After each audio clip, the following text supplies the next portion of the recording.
তারপর পরবর্তীতে সেন্ডিং প্রোফাইলে যাবেন। জি। তার পরবর্তীতে প্রোফাইলে যাবেন। হ্যাঁ। পরবর্তীতে মেসেজ সেন্টার নাম্বারে যাবেন। জি। সেক্ষেত্রে অ্যাড দিস নাম্বার লেখা থাকবে, আমি যে নাম্বারটি বলছি সে নাম্বারটি অ্যাড করে নেবেন। +88 88 015 015 পুনরায় 015 পুনরায় 015 99 99 পুনরায় 99। পুনরায় 99।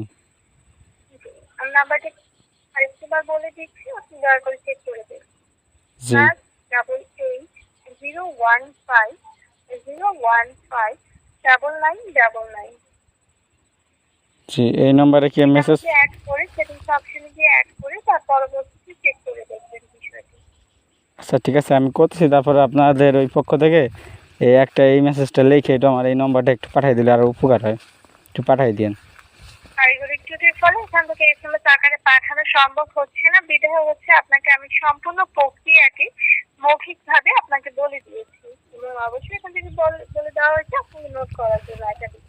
আচ্ছা ঠিক আছে, আমি করতেছি, দেখি কী হয়। আপনি কিভাবে সম্পূর্ণ করবেন। আচ্ছা, সমস্যা থাকলে আবার কল করে জানাবেন, দেখি চেষ্টা করি। কল করার জন্য ধন্যবাদ, ভালো থাকবেন, আসসালামু আলাইকুম। ওয়ালাইকুম আসসালাম। এই হচ্ছে টেলিটকের অবস্থা, যে SMS সেন্ড হয় না, SMS সেন্ড করা লাগে। সেন্ড করার জন্য তাদের ম্যানুয়াল সেটিংটা ফলো করা লাগবে। ঠিক আছে, ম্যানুয়াল সেটিংটা ফলো করা লাগবে। তো কল দিলেও বিজি দেখায়, কয়েকবার কল দেওয়ার পর লাইনে পাইছি। তো এই ছিল টেলিটকের অবস্থা। তো ধন্যবাদ সবাইকে। ভিডিওটি ভালো লাগলে, উপকৃত হলে অবশ্যই শেয়ার করবেন সবার মাঝে। ধন্যবাদ সবাইকে। বাই বাই, টাটা, আল্লাহ হাফেজ। নতুন হলে চ্যানেলটি সাবস্ক্রাইব করে রাখবেন।